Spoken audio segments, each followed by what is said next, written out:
you? Why haven't you looked? Why haven't you looked further than the things you've done? I have, and I've also thought of solutions that would make it better. Have you thought of the one that works? Obviously not. No. And this is the point you've got to get to, admitting that, you know what, I think I've tried everything, but hand on heart, I haven't, because I haven't found the thing that works. Something will work. That's your job to find out what that is. So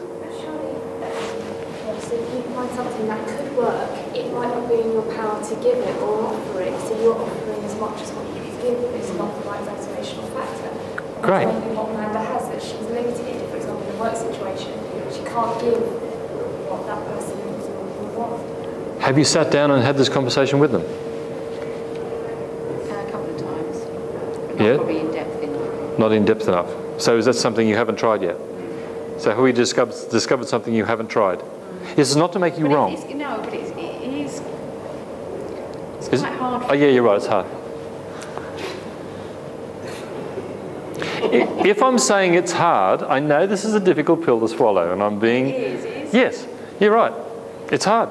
But if I keep saying it's hard, what will it be? I kept this... I teach a guy English in Spain. He lives in Barcelona now. I haven't seen him for a while, Marcelo. And the first thing I taught him was, English is easy. And it made him laugh. He said, no. I said, so, English is easy. And every time we said it, he laughed. And he remembers the first thing he had. We were walking on the beach in Javier in Spain, and he's saying, English is easy. English is easy. You know, and then he made me say, Spanish is easy. You know? And in my head, Spanish is easy. Spanish is easy.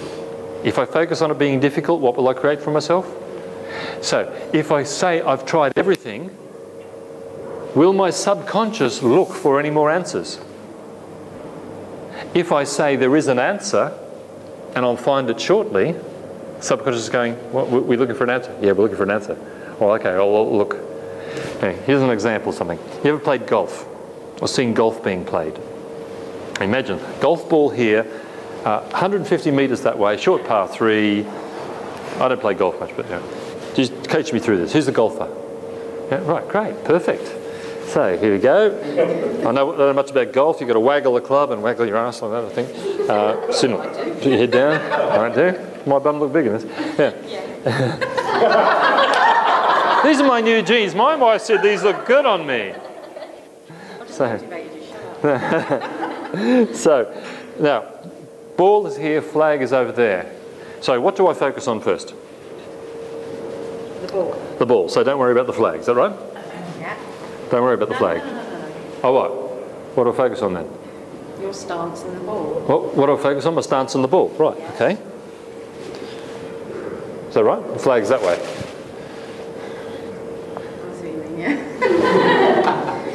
Is it important to get the process right? Yeah, to have the end in mind. And then, the end in mind. Okay, so what do I focus on? Ball or the flag? Well, you've got to see where you're going first. Oh, right. So don't focus on the flag or the ball. You focus on the line between the two. That's the important part. Great. Okay, so direction. Set my direction. No wind's a fair wind if you don't know what port you're heading for. Seneca said that about 2,000 years ago.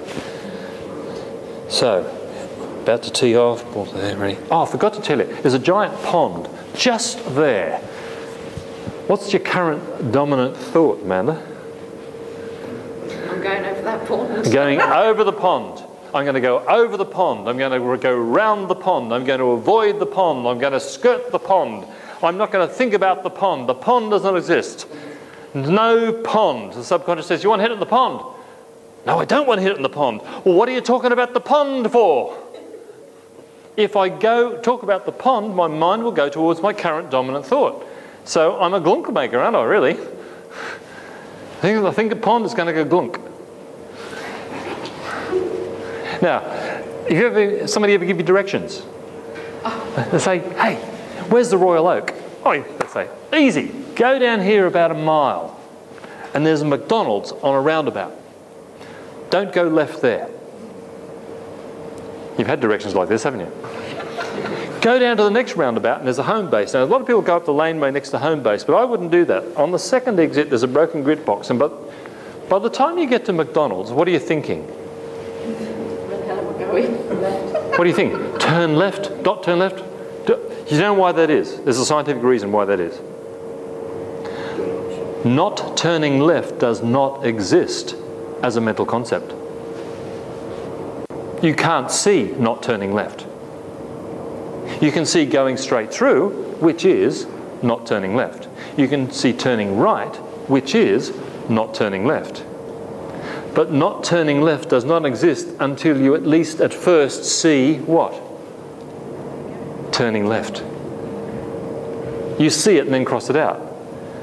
Can you see not turning left? You can't see a negative. This is a real mind screw up, isn't it? Think about it. Think of all the things you describe in the negative. But it's impossible to picture. If we move towards pictures all the time, if everything in our life is in fact a vista, then I picture a negative, don't avoid the pond, miss the pond, go over the pond. My picture cannot be anything else but the pond. So describe what you want. So if I say it's hard, what am I picturing? If I picture a mountain, how do I get to the top? I picture the easy route up. So this is huge.